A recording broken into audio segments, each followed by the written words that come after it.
Salut à toi. Aujourd'hui, je t'invite à découvrir Gilles. Entrepreneur de talent, originaire d'un petit pays au centre de l'Europe, la Suisse, avec de très grandes ambitions et déjà plein de belles réalisations, je t'invite à le découvrir maintenant. Donc, comme à chaque fois, maintenant que c'est enregistré, tout ce que tu dis va être retenu contre toi. Ce qui est important, c'est le va être. Bonjour Gilles, comment ça va? Très très bien, merci. Jusqu'ici, tu veux dire. Et toi? Oui, moi ça va toujours, surtout en très bonne compagnie. Donc je suis extrêmement content de te recevoir aujourd'hui, premièrement parce que tu restes une personne que j'estime être de qualité, mais surtout tu es le Merci. premier compatriote que je peux enfin interviewer. Donc hop, Suisse. Puis nous faites pas honte aux mondiaux au Qatar, s'il vous plaît. Les gens voient pas, mais je croise les doigts. Bref, après ce placement de produits sportifs, euh, la question la plus facile et la plus compliquée à la fois, Gilles, qui es-tu? Présente-toi pour les personnes qui vont te découvrir ou te redécouvrir ici. Alors, je suis une personne particulière dans le sens où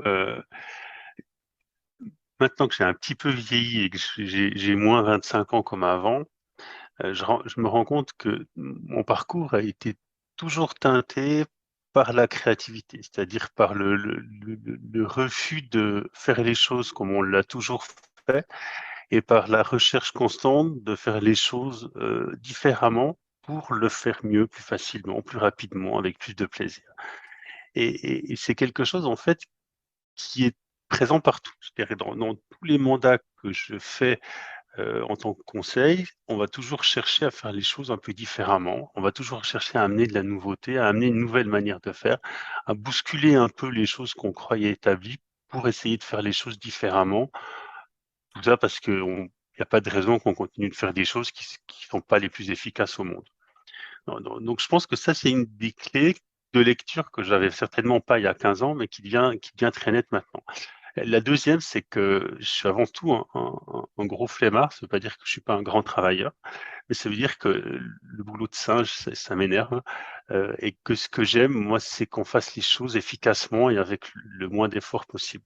Je me rappelle, c'était une des choses que mon père me disait à l'époque. Il me disait: «De toute façon, tu es beaucoup trop flemmard, tu veux toujours en faire le moins possible».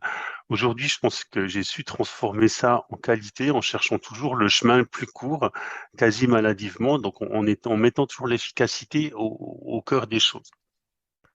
La 3e des choses, qui me caractérise, c'est que j'aime le collectif. C'est-à-dire que je pense qu'on peut faire tout un tas de choses seul, mais on les fait beaucoup mieux si on est plusieurs et que derrière le collectif, bah, il y a surtout du respect des gens, et du respect de ce que les gens peuvent amener, donc de l'écoute, une certaine empathie, et la capacité à laisser un espace aux gens dans lequel ils vont pouvoir s'exprimer pour justement rentrer dans le cycle d'avant, c'est-à-dire alimenter le cercle de la créativité et de l'efficacité.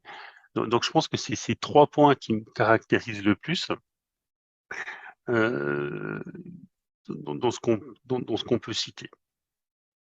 C'est bien beau, mais tu réalises que rien qu'avec le point 1, la créatif, bousculer le statu quo, tu vas perdre ta citoyenneté. Je dis ça, je dis rien. Alors, moi, j'ai déjà quitté le pays. Ça, Alors, ça, ça sonne pas typiquement suisse, tout ça. ouais, c'est pas, c'est derrière un calme apparent, la Suisse gronde et la Suisse gronde de partout.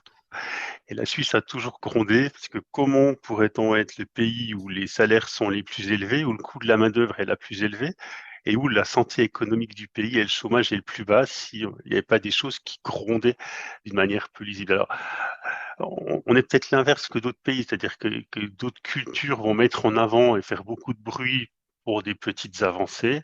Et nous, on est capable de livrer des énormes avancées, des ruptures technologiques, sans en faire toute une publicité. C'est peut-être la différence. Il y a plus de modestie, où il y a moins de la volonté de faire beaucoup de bruit dans ce qu'on fait. Mais je pense que la Suisse, c'est un pays qui gronde et on le voit aujourd'hui, en étant le pays qui a la législation la plus intéressante pour toutes les cryptomonnaies. pour toutes les technologies liées au Web3, qui a fait que la plupart des entrepreneurs européens de ces domaines se sont réfugiés chez nous derrière notre apparente tranquillité. Alors, je rassure tout le monde, évidemment que cette émission, pour ne pas dire cet épisode, est commandité par l'ambassade suisse et, Voilà. et promotion suisse à l'étranger. Mais je rassure tout le monde, aucun chauvinisme ici. Gilles et moi ne faisons que des constats totalement neutres. Effectivement, la Suisse est bourrée de cas d'idées.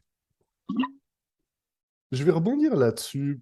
Précisément, qu'est-ce que tu fais aujourd'hui? Parce que tu as parlé effectivement de Web3, tu as abordé effectivement l'entrepreneuriat. Quand on va voir ta page LinkedIn, tu fais plein de choses. Donc concrètement, qu'est-ce qui fait Gilles en cet été 2022?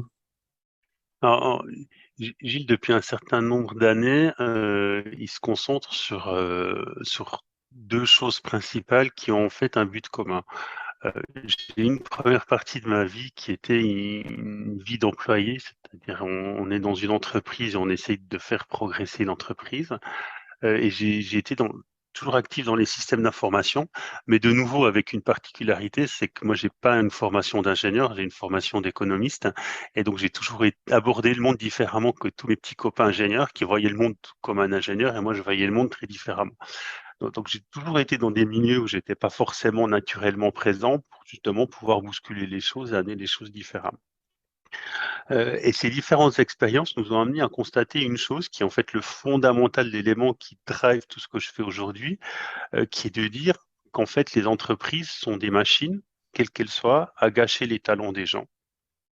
Et que c'est quand même dommage, et j'en discutais encore avec une personne la semaine passée, c'est quand même dommage que la seule ressource, et j'aime pas utiliser ressource, mais la seule ressource de l'entreprise qu'on massacre et sur lequel on n'essaye pas d'en tirer le maximum de ce qu'on peut en tirer, ça soit l'homme, alors qu'on ne tolérerait pas ça sur un véhicule qu'on a acheté, sur un camion qui doit rouler ou sur une machine qui doit produire.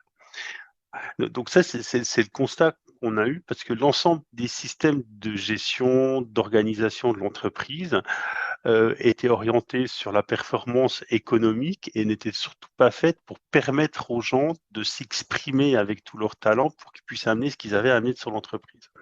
Et ce constat, qui est de dire en fait, en mettant des systèmes d'information dans les boîtes, on fait toujours tout faux, parce qu'on s'attaque au processus, on s'attaque à la méthode, on s'attaque à la création de valeur par rapport aux choses, ne marche jamais complètement parce qu'on a une espèce d'animal fou qui s'appelle l'humain au milieu, qui fait que tout ce qu'on a mis en place ne marche jamais tout à fait et que la promesse qu'on a fait, on n'arrivera jamais au bout derrière. Donc, ça nous a amené sur le constat avec la petite équipe à l'époque qu'on avait créée, qui est de dire en fait, on ferait mieux de s'intéresser à notre problème numéro un, qui est l'humain, et à comment faire pour que cet humain puisse déployer ses talents dans l'entreprise, plutôt qu'à s'intéresser à comment maîtriser l'humain pour qu'il sorte surtout pas de sa case. Parce qu'on a une certitude, et je pense que tout le monde le constate, c'est que de toute façon, l'humain, il est fait pour sortir de sa cage. Donc, on a décidé de changer de combat et de commencer à réfléchir à ça. Ça a été le début de cette aventure qui s'appelle Keybird, qui était de dire qu'est-ce qu'on doit faire pour permettre que ça puisse arriver. Qu'est-ce qu'il faut mettre en place pour que ça arrive, qui s'est développé de deux manières, c'est-à-dire la première dans des méthodes d'accompagnement d'entreprises, aujourd'hui qui représentent toujours une partie de mon activité. On accompagne les entreprises dans des dynamiques de changement, mais de nouveau, je ne les accompagne pas tout à fait comme mes petits concurrents et amis sur le marché. On fait les choses un peu différemment, on a des approches très différentes. Et d'un autre côté, qui a fait qu'on a développé ce produit qui s'appelle Keybud, qui vise justement à permettre à l'humain de s'exprimer pleinement pour le bénéfice du bien commun de l'entreprise. Et c'est ce qu'il a fallu définir. Comment est-ce qu'on monitor, capture le bien commun de l'entreprise, sachant que ça change en permanence en fonction du marché qui change, en fonction du monde qui évolue, en fonction des incendies ou des guerres qui peuvent se dérouler à gauche ou à droite, ou des petits virus qui viennent nous embêter, comme on a connu ça très fortement ces dernières années. De quoi tu parles? Je n'étais pas au courant. Il y a un Au truc sur Québec, lequel... Non, non, oui, au Québec et au Canada, on vous n'était avez pas été concernés. préservé. C'est ça, on a été préservés. Non. Euh, Quel a été le déclic de passer d'employé pour pas dire intrapreneur, c'est vu ce que tu as amené, à entrepreneur. Parce qu'on s'entend que c'est pas une des caractéristiques les plus reconnues en Helvétie. J'ai dit, on est des très bons employés, on est limite des perfectionnistes, on est travaillants, etc., etc. On est bon dans l'innovation pour les autres, mais on n'est pas connu pour fonder des compagnies, à part les Hayek et les quelques autres qui sont des exceptions. Mais qu'est-ce qui a été ce déclic entre quitter cette sécurité pour se lancer dans l'aventure de l'entrepreneuriat? Alors, la conviction qu'il y a des choses qui peuvent pas se faire en entreprise et que si on est arrivé au constat que les entreprises gâchaient les talents, c'est parce qu'aussi nos propres talents n'étaient pas complètement exploités malgré tous nos efforts qu'on pouvait faire. Donc ça a mis une frustration. La deuxième chose, c'est que je trouve que le boulot de consultant, c'est un boulot super intéressant parce qu'on picore, on voit beaucoup de situations différentes et ça nous rend beaucoup plus efficaces au fil de l'eau. Donc ça, c'est de toute façon une activité qui me plaisait. Et puis la dernière, c'est que cette vision de Keybud et de ce que ça pouvait amener dans les entreprises, parce que tout le concept initial s'est fait en tant qu'employé, était tellement belle, tellement novatrice et tellement porteuse de capacités que j'avais bien envie de voir si cette histoire pouvait amener à quelque chose et pouvait se réaliser et que c'était pas possible de le réaliser en étant employé. Donc c'est l'ensemble de ces choses qui se sont dit, il y a un moment, il faut y aller. Alors je savais pas trop comment j'allais y aller, mais les choses se sont fait toutes seules. Et après, quelque part, une fois qu'on se met au mouvement et qu'on se met en chemin, si on sait ouvrir les yeux sur ce qui peut se présenter, le chemin est tout à fait facile pour autant qu'on soit prêt à quitter un monde de petite sécurité, d'horaires à peu près maîtrisés, pour quelque chose dont on ne sait plus, enfin qui s'entremêle complètement et tout le temps avec notre vie de tous les jours en permanence. C'est beau ce que tu dis. Je vais mettre tout ça sur un t-shirt. Je peux en avoir un? Oui, c'est sûr. Il sera dédicacé, ça sera premium. Je veux dire, c'est bien beau, tu sais, tu as parlé de conviction, tu as parlé de toi, ça se comprend, ça s'entend, puis je te dirais, pour connaître un petit peu la Suisse, c'est assez admirable, parce que en termes d'oser penser différemment, bah, c'est comme pas... c'est- Comme je disais, on n'est pas reconnu pour ça. Comment ça s'est passé avec la famille, les proches? Les, quand tu as annoncé ça, tout le monde a bien compris, puis s'est dit, voyons Gilles, j'ai toujours su que tu serais fait pour ça, ou au contraire, on t'a dit, mais t'es fou, qu'est-ce qui Bon, se passe? j'ai eu les deux échos. Il y a des gens avec qui j'avais fait mes études qui m'ont dit seulement maintenant, on pensait que tu le ferais beaucoup plus tôt que ça. Donc ça, c'était rigolo. Euh, euh, Ma famille, bon, j'ai quand même, j'avais à l'époque, j'avais combien, deux ou trois enfants. Je crois que j'en avais déjà trois. Euh, et, et- et ça a créé de l'inquiétude. Euh, et puis après, les choses se sont passées assez naturellement, donc ça allait. Par contre, ils pensaient pas que ça serait aussi prenant dans ma vie, parce que c'est quand même très prenant. Et il y a eu un peu de temps, enfin, il a fallu du temps pour qu'on s'adapte à cette vie-là. Après, le plus difficile en tant que personne, si je reviens un peu à moi, c'est qu'on quitte un monde de stabilité apparente, c'est-à-dire j'ai mon petit salaire qui tombe à la fin du mois, puis j'ai pas vraiment de quoi m'inquiéter, quoi que ça change assez souvent. Hein, en Suisse, on a quand même une sécurité de l'emploi qui est toute relative. Hein, on a quand Oui, même un des codes du travail qui est les plus libéraux d'Europe où on peut se débarrasser de n'importe quelle personne nous embête moyennant un, deux ou trois mois de préavis en fonction du contrat qu'on a, mais sans aucune raison objective, en disant aujourd'hui j'ai plus envie que tu sois là, s'il te plaît tu pars.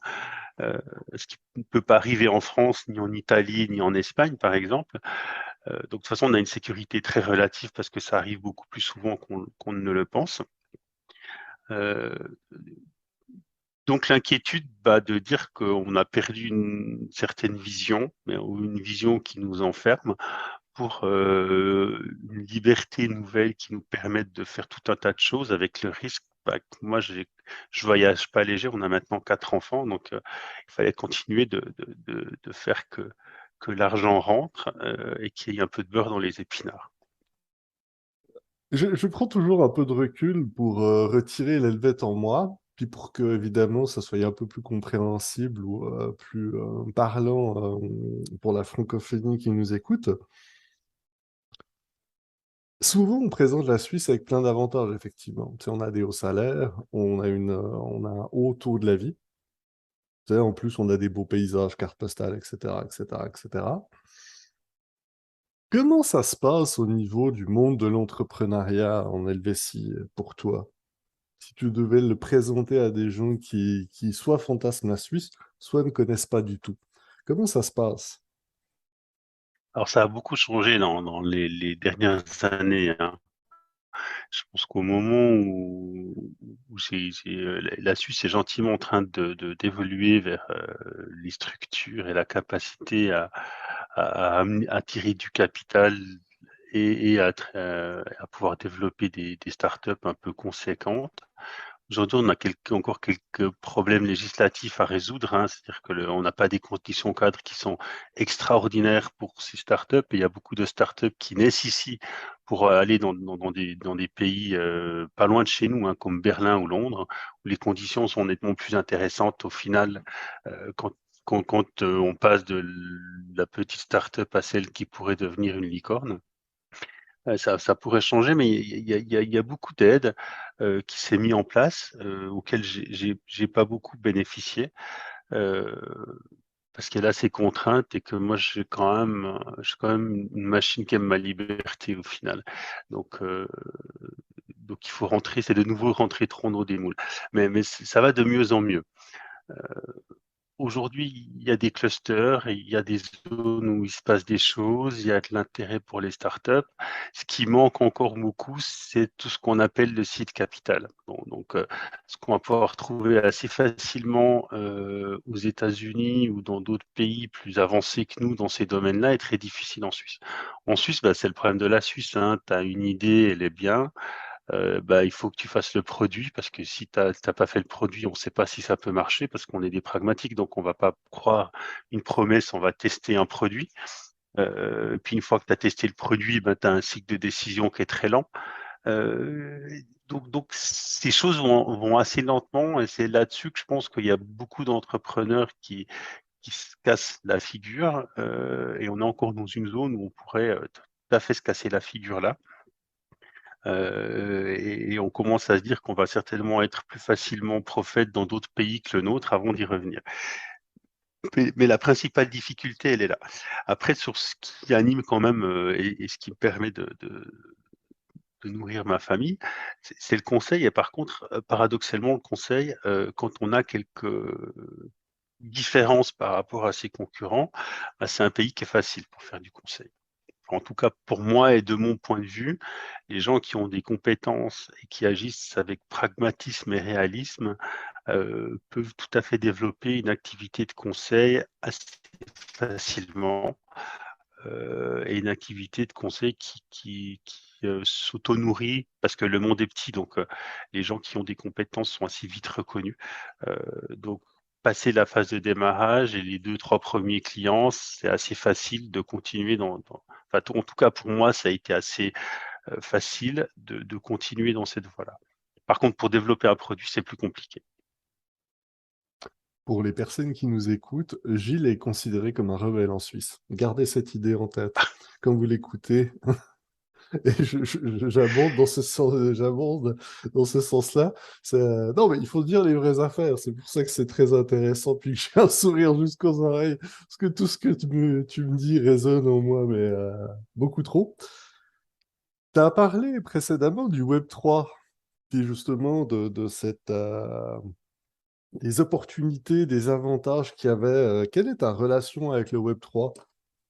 Alors, elle est, elle est vieille et quasi naissante en même temps. Donc on est toujours dans une certaine ambivalence et elle a une certaine profondeur dans le sens où quand on a conçu les fondamentaux du produit qui s'appelle Keybud, on voulait placer quelque chose qu'on avait nous nommé avec des certificats parce que c'était la techno qu'on pouvait utiliser à l'époque, mais qui devait être très facilement transmettable, qui devait pouvoir prouver qu'une information était juste. Et on avait mis une deuxième chose qui était importante, c'était la liberté, et on voulait surtout pas développer quelque chose qui a une logique de plateforme où on force tout le monde, à la Salesforce ou aux autres, à venir sur ma grosse plateforme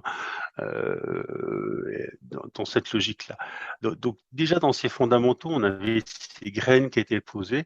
Alors c'est les choses les plus compliquées à réaliser. Puis la technologie, on ne savait pas si on allait un jour trouver une technologie. Donc quand on a vu la blockchain arriver et encore plus le Web3 avec la centralisation, on s'est dit, la décentralisation, on s'est dit mais il y a tout d'un coup des choses qui font papa-maman, qui résonnent et qu'on pourrait utiliser. Et maintenant qu'on est en train d'établir le plan stratégique, ben, le Web3 s'est quasi imposé comme une cible. Alors, on n'y est pas encore, hein, on commence à rentrer dans ce monde-là, mais c'est imposé comme une cible parce qu'on ne croit fondamentalement pas aux logiques de plateforme. Hein, je pense que j'ai un ami proche qui dit que mes visions sont souvent assez justes, même si elles ont beaucoup trop d'avance.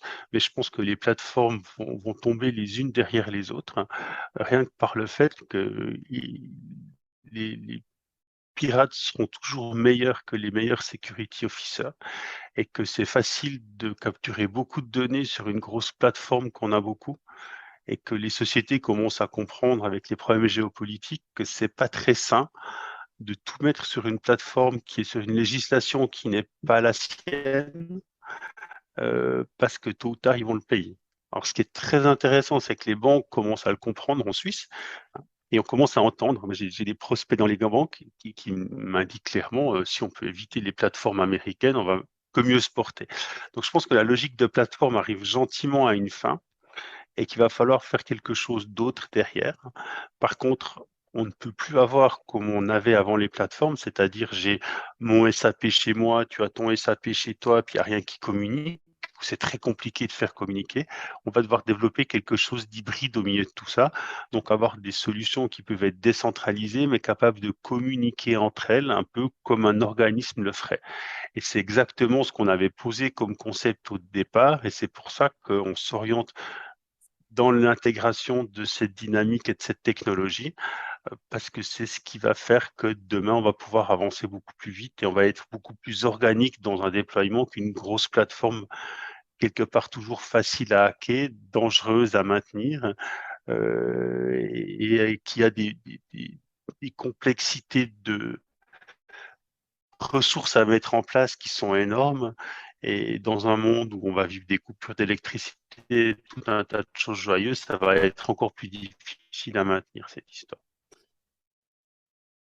Effectivement. Non, j'ai lu la presse helvétique, puis j'ai appris qu'il y aurait des coupures d'électricité au pays de l'hydroélectricité. Bref, Oui, parce qu'il n'y a plus d'eau. c'est ça, non, mais Donc, c'est ça. quand il n'y a plus de neige, puis que les glaciers ont fondu, puis qu'il n'y a pas d'eau, ben, les barrages ils sont pas assez pleins, donc ça produit pas assez d'électricité. Et puis donc du coup, quand tout le monde tient un poste basé sur une vieille fable de La Fontaine, hein, la cigale et la fourmi, ben, même les Suisses qui sont reconnus pour être des cigales, des fourmis en règle générale, ben, depuis une trentaine d'années sont devenus un peu cigales et on commence à voir le magnifique résultat de ces politiques publiques à court terme qui sont en train d'arriver. C'est rigolo. Ah oui, oui, c'est rigolo, surtout qu'ils ont expliqué qu'il fallait acheter du bois de chauffage, Ouais. alors que quasiment personne n'a une cheminée chez eux.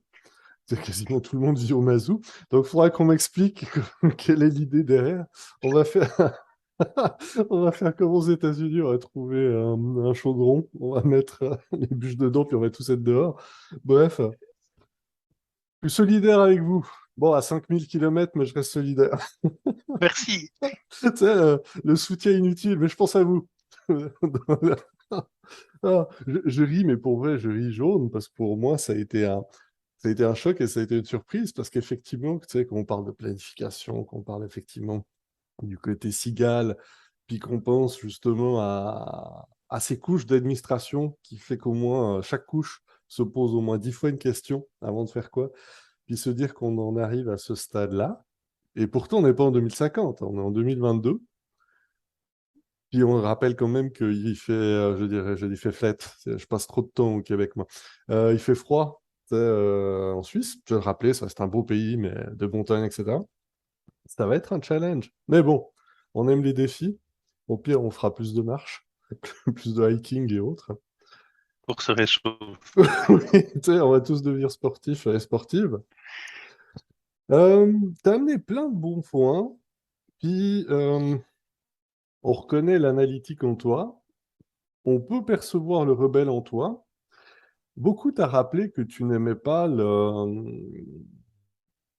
excuse-moi, ni les cages, ni le contrôle. Oui. Les cages, je crois que tout le monde peut comprendre. Mais quand tu parles de contrôle, tu parles de quoi? Tu parles du cadre, tu parles des bonnes pratiques, puis là je fais des grands guillemets, un gros clin d'œil. Tu parles de l'ouverture d'esprit des gens. Qu'est-ce qui te chicote? J'ai discuté avec l'ancien CIO de Renault, non, Peugeot Citroën PSA à l'époque, qui est un monsieur à la retraite, mais qui est tout à fait passionnant et qui est très actif dans tout un tas de choses, qui lui m'a expliqué que selon les personnes avec qui il avait parlé au niveau de comment fonctionne notre cerveau, l'humain a trois cerveaux. Il y a le cerveau primitif, on sait, il est réactif. Mais le cerveau le plus avancé, en fait, c'est une machine à pourfendre les règles. Et on le voit, hein, quand on essaye de mettre une règle, tout le monde essaye de passer dessus, dessous, à gauche, à droite. Donc quelque part, on est nativement fait pour éviter le contrôle. Ou on est nativement fait pour faire semblant qu'on accepte le contrôle tout en faisant ce qu'on veut. Et c'est exactement cette poche de ressources qu'on cherche à aller activer dans les entreprises, puisque je pense que dans toutes les entreprises du monde occidental, surtout dans les entreprises du savoir, les gens ont développé une capacité à protéger leur zone de confort phénoménale, qui fait que tout le monde est suroccupé, on ne sait pas pourquoi, mais on n'arrive pas à comprendre pourquoi, et qu'il faut aller chercher quelque chose qui leur donne envie de sortir de cette zone de confort pour faire quelque chose qui les excite un petit peu plus.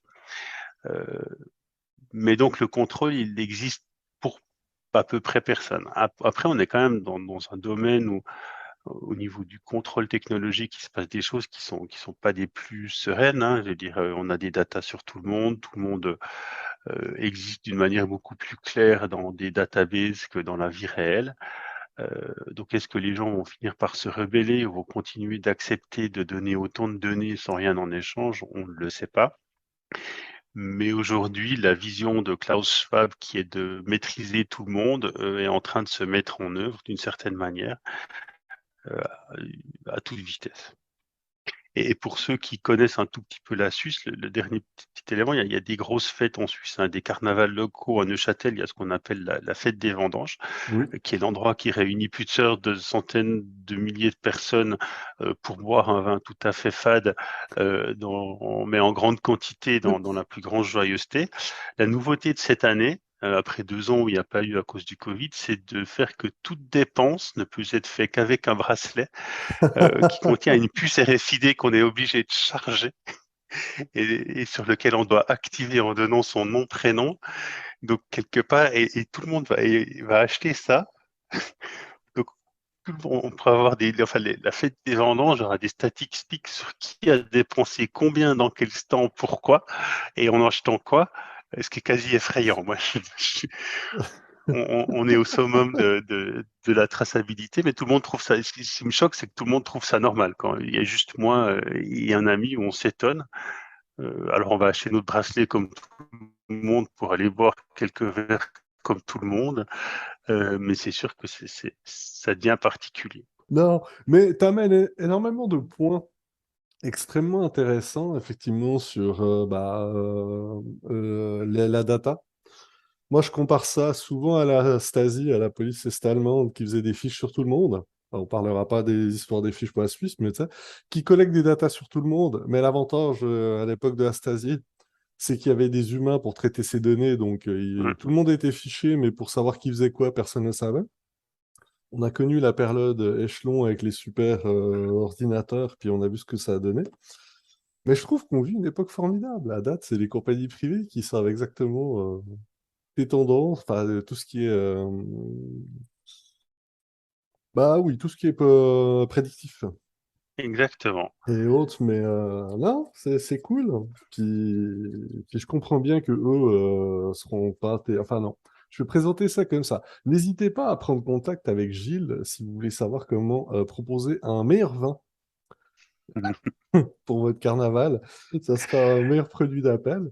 Mais non, c'est le fun. Puis effectivement, ça se multiplie. Tu sais, l'argent papier est en train de disparaître de façon volontaire ou non. Est-ce qu'il y a une autre... Je fais souvent semblant de réfléchir, ce qui me permet d'avoir l'air intelligent, puis surtout, ça me permet de me rappeler ce que je voulais poser comme question. Tu as ouvert tellement de portes, mais je vais pas toutes les prendre, même si c'est Non, extrêmement tentant. Au niveau technique, on va rester sur ta personne. Donc là, on est en 2022. Tu es en train de... bah, tu continues à travailler sur Quibud. Je le dis bien, ouais, hein, oui. Moi, je le dis Keyboard, mais de c'est nouveau, sûr, on peut le prononcer comme on veut, ça me va bien. c'est correct. La liberté au cœur du modèle. Ah, c'est tellement bien. Ça aussi, ça va finir sur des t-shirts et puis sur un fronton de mur virtuel. Vous en êtes où avec Qbud? Tu sais, quand tu parlais effectivement de financement, comment ça se fait que vous soyez encore en Suisse et que vous n'êtes pas à Londres ou à Berlin? Parce que ça a l'air fortement intéressant. Et je veux dire, le porteur de projet, moi, je le trouve fortement intéressant, puis je ne suis pas le seul. Le consultant, pareil. J'ai pu, puis ça, c'est pas un secret, jeter un coup d'œil sous le moteur. Puis j'ai été extrêmement surpris par la qualité de ce que j'ai vu. Et puis surtout par les valeurs portées, puis qui transposaient dans justement le cœur. Et c'est ce que je t'avais dit à l'époque, vous vous trompez pas. Puis je crois qu'on est beaucoup à avoir constaté ça. Euh, donc, quand c'est, enfin, je vais dire, quand c'est que ça sort, quand c'est qu'on peut en acheter, quand c'est qu'on peut consommer ça.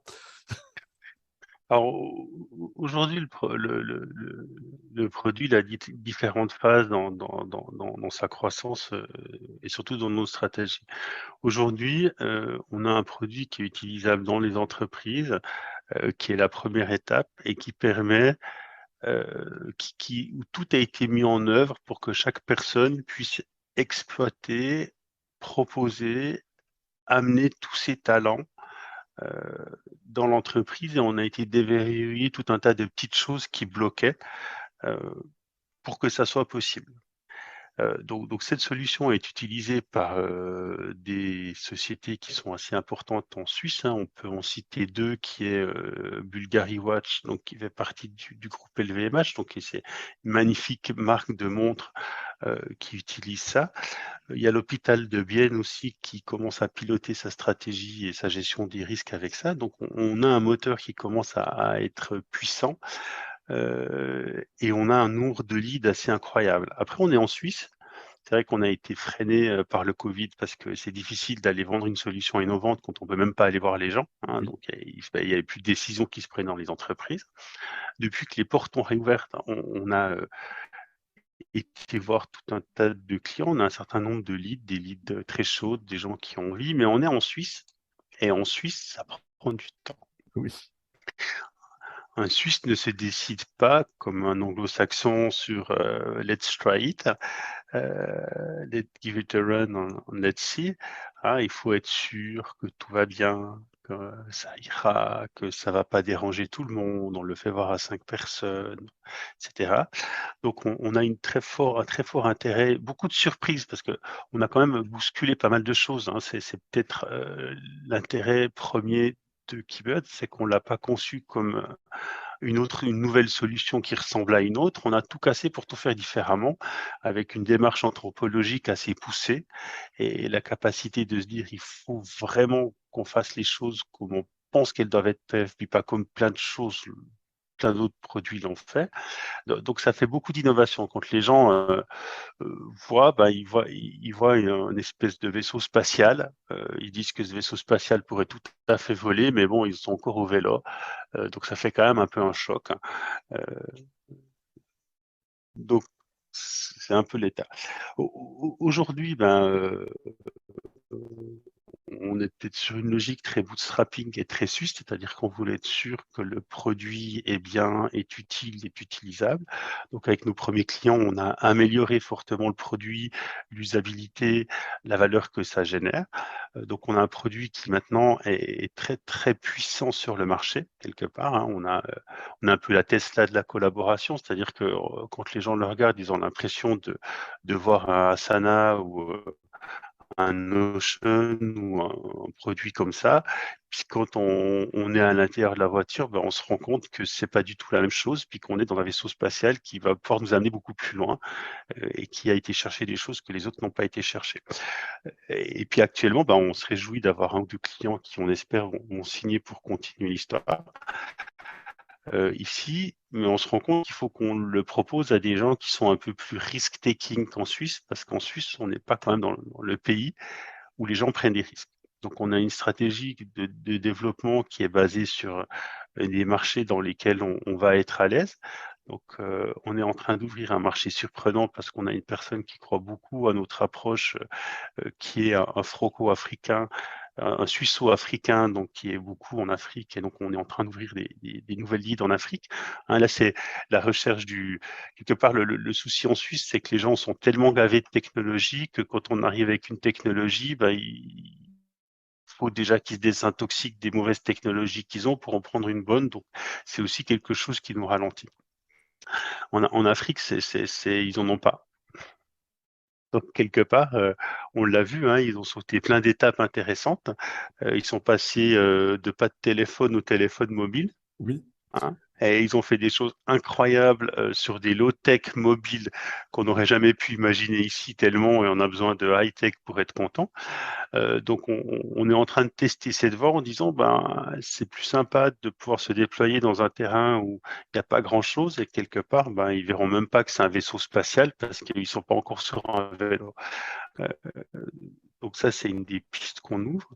Et l'autre piste qu'on ouvre, c'est le Canada, les États-Unis, où on est en train de chercher des contacts pour pouvoir s'étendre et pouvoir aller chercher d'autres personnes dans ces pays-là.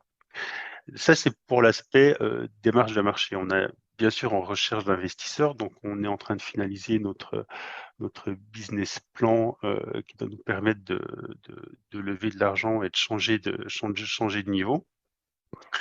Et puis parallèlement à ça, lié au business plan, il y a l'axe technologique qui doit faire que notre solution qui est utilisable aujourd'hui dans une entreprise puisse se mettre à pouvoir être utilisée dans deux entreprises qui travaillent en commun, mais avec chacune leur instance de leur côté, avec 3, avec 10, avec 15. Donc aller chercher ce côté décentralisé, interconnexion organique. Et puis la troisième des choses qu'on va faire avec ça, c'est aller chercher cette partie blockchain, parce qu'on est quand même la seule solution qui, avec notre algorithme et notre modèle de gamification, permet dynamiquement de voir quelles sont les forces des gens sur une manière trustée. Donc, le marché qu'on vise demain, c'est pas le marché de l'entreprise, c'est le marché de l'interentreprise qui est intéressant. C'est-à-dire de dire aujourd'hui, dans un monde où les entreprises se concentrent sur leur core business et ont besoin de tout un tas d'acteurs qui ont autour d'eux, qui vont les aider, donc beaucoup de sous-traitance ou de partenariats. Comment je pourrais demain trouver un talent que je sais qui va être bon sur mes problématiques chez un sous-traitant parce qu'il aura fait déjà des expériences similaires sur des problématiques similaires à les miennes pour l'intégrer dans ma boîte avec le trust qui va bien. Et puis comment moi, en tant que personne, je pourrais me dire que c'est une boîte qui, en général, ça se passe bien avec ces différentes personnes, elle n'est pas rouge-verte. Et donc, du coup, ça sera codé dans la blockchain, trusté, c'est pas un truc que je peux faire avec du rating, c'est basé sur du concret, sachant que notre modèle de solution intègre une orientation résultat et une validation des résultats pour gagner des points. D'accord? Donc, on est la seule solution aujourd'hui que je connaisse. Si quelqu'un en connaît une autre, je veux bien qu'il me contacte puis qu'il me dise que je n'ai pas fait mon boulot correctement, mais que je connaisse, qui sont capables de dire les talents qu'on vous propose, ils sont trustés, prouvés. D'accord. Et les gens qui peuvent les prendre, ils ont aussi le trust qui va avec. J'insiste, c'est un économiste qui nous parle. Ouais. Gardez ça en tête.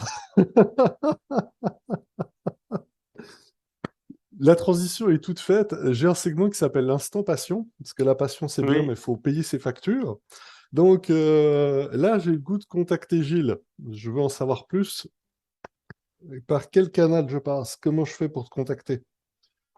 alors, je suis sur LinkedIn, hein, c'est la plateforme de connexion des entreprises où c'est très facile de me de me contacter, hein. De toute façon, je réponds, je suis tous les jours dessus, donc en général, je réponds assez rapidement. Donc c'est la meilleure voie de contact, la plus rapide. Que je propose. Après, je suis pas beaucoup sur les autres réseaux sociaux parce que c'est donner beaucoup de données à des gens qui ne les respectent pas. Et puis, mon côté rebelle fait que j'ai choisi de ne pas mettre le doigt dans cette conciergerie-là qui ne m'intéresse que peu. C'est bien dit. Euh... Donc, Keybud, oui, il y a un site internet? alors il y a un site internet qui s'appelle www.qibud.com, donc QIBUD.com. Donc, petite analogie sur le nom, hein, on peut le prononcer Qi ou Chi, c'est ce qui vient de la philosophie asiatique orientale, c'est l'énergie de la vie, hein. Et le bud, par contre, alors là, est basiquement pris de l'anglais qui est le bourgeon. Et l'objectif fondamental de Keybud, ben, c'est de faire grandir ces bourgeons en leur amenant une énergie de la vie, donc de créer un système qui est vivant au même rythme que votre entreprise, donc un jumeau numérique vivant de votre entreprise pour que vous puissiez aller plus loin. Donc QIBUD.com. Puis là, il y a aussi des formulaires de contact. Vous pouvez nous contacter ou nous suivre. Donc rien à voir avec le quotient intellectuel puis la bière Bud. Ok. Bah, Ben si, parce qu'il y a du plaisir, puis que la bière, ça fait plaisir. Donc on peut aussi dire que c'est comme la bière. Et puis le quotient intellectuel, ben, quand on active toute l'intelligence collective de l'entreprise, son quotient intellectuel va forcément augmenter un peu. Donc là, on est dans la partie plaisir. Et puis c'est un nom rigolo parce que ça fait un certain nombre d'années que mes enfants et mes amis me chantent avec ça. Donc on peut faire beaucoup de jeux de mots tout à fait délicieux. Et vu qu'on place autant la liberté que le plaisir dans tout ce qu'on fait, bah, c'était sympa qu'on ait quelque chose qui soit pas sérieux et triste euh, pour faire du business et pour essayer de créer un monde un tout petit peu différent. Encore une fois, c'est beau ce que tu dis. Je vais en faire une devanture pour devant chez nous. Mais parlons juste, parlons vrai. À date, je crois que les gens ont compris pourquoi je voulais t'inviter, puis je voulais qu'on échange ensemble parce que il y a une montagne de choses à découvrir sous ce carré de Toblerone. Ah, mais tellement faut que je me fasse sponsoriser par Nestlé. Moi. Ah, plus sérieusement, il est sûr que je te réinvite autant pour l'aspect purement technique qu'en tant qu'entrepreneur. Puis nous, c'est sûr que de toute façon, on va se faire un apéro, une bonne fondue. Ah, Si moi, tu je montes, t'attends, hein. ou si je rentre à la maison. Euh, j'ai un segment qui s'appelle La bouteille à la mer ou un message au plus grand nombre, ou appelle ça comme tu veux. Message aux futures générations, mais c'est le principe de la bouteille à la mer. Si tu avais un message à donner à la grandeur de l'humanité, quel serait-il? Ouf, Ah ouais, je tape ok, fort, hein. oh, c'est compliqué ça.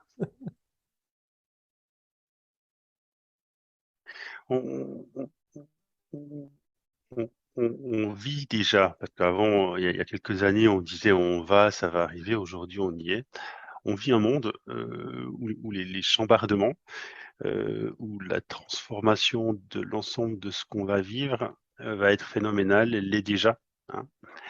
Alors, il y a deux manières d'aborder cette transformation.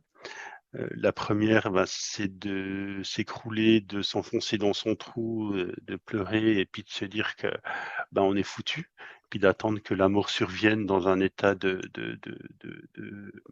sidération complète, hein.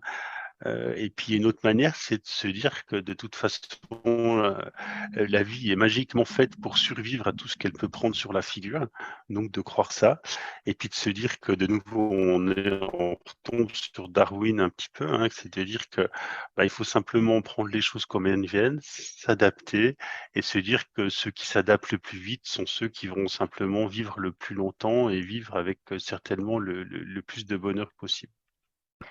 Donc ça veut dire qu'il faut arrêter de faire des plans sur la comète, hein, et puis commencer à vivre la vie à fond avec ce qui se présente, dans toutes ses dimensions, en privilégiant le plaisir, mais en se disant que tout ce qu'on a acquis de toute façon n'existera peut-être plus demain et qu'il faudra se repositionner différemment. Donc s'il y a un message, c'est, prenez du fun, adaptez-vous, faites-vous plaisir, parce que sinon la vie va être triste. Et ceux qui l'ont fait depuis longtemps sont, je pense, les gens les plus heureux. Et ceux qui le font pas, sont des gens qui ont fait des belles choses, mais qui sont pas forcément heureux derrière. Pas si ça va comme message pour les générations futures. Ah bah oui, Et puis surtout, on a conçu la techno qui permet de faire ça super bien en collectif. Donc, oui. contactez-moi et puis changez de dimension. T'es sûr que t'as pas des origines suisses-allemandes? Pourquoi? Parce que tu perds jamais le nord. Ah ouais. Non. Et les gens hors de Suisse ne peuvent pas comprendre, c'est une private joke, mais c'est gentil. Ici, bah, je dis pas gentil ici, moi. Euh, Qu'est-ce qu'on peut te souhaiter pour demain et les prochains mois, prochaines années? Agile, on s'entend. Le développement positif de mon produit, donc de Keybud et des affaires qui sont liées à ça. Et puis surtout, l'impact que ça va produire et que ça peut produire sur le monde. C'est-à-dire de se dire que au- aujourd'hui, on offre de nouveau, hein, j'ai fait mon vendeur de haricots, je sais pas comment vous dites au Canada. Euh, on est la seule technologie qui a été faite pour aller activer ces 30-40% de personnes qui sont à l'intérieur de chaque entreprise et qui se la coulent un peu douce, hein, mais en leur donnant envie de faire quelque chose qui va transformer leur quotidien et leur entreprise. Euh, donc quelque part, c'est cet effet qu'on recherche, c'est que les gens nous contactent en me disant, il y a eu un avant et un après Keybud dans ma vie professionnelle, et Keybud a transformé cette vie pour le meilleur. Et puis maintenant, je fais beaucoup plus de choses qui m'intéressent, auxquelles j'aurais même pas pu rêver encore quelques mois avant. Et c'est ça qu'on recherche quelque part. C'est cet effet de dire, le travail peut être terriblement fatigant, terriblement compliqué, terriblement contraignant. Ceux qui savent développer leur zone de fun dans le travail, c'est des gens qui vont bien. Donc, ouvrons la voie à tous ces gens pour qu'ils puissent le développer et puis qu'ils aient une vie professionnelle qui soit plus enrichissante pour eux et surtout plus enrichissante pour leur société, pour leur famille et puis pour l'ensemble de la communauté. Bah écoute, personnellement, je te le souhaite, hein, et je suis certain que je ne suis pas le seul. Le temps passe vite en bonne Oui, compagnie, mais il n'y a point de bonne compagnie qui ne se quitte. Donc, on arrive déjà au dernier segment qui est quel est ton... avant ça, évidemment, Cybele. Un grand merci, Gilles, d'avoir participé. Je t'ai dit, merci beaucoup. l'Helvète en moi est tout fou, puis il court dans tous les sens depuis avec son drapeau. Le pire, c'est qu'il est juste à côté. Un grand merci aussi pour la qualité de ce que tu as amené. Un grand merci d'être toi, parce qu'au-delà de tout ce que tu nous as Merci. apporté, je te considère beaucoup, puis je trouve que tu es un modèle autant pour beaucoup d'Helvètes et d'Helvètes qu'un entrepreneur qui devrait être plus connu et reconnu à l'international, parce qu'on a tendance à être extrêmement, voire beaucoup trop discret en Suisse, alors qu'on ne devrait pas.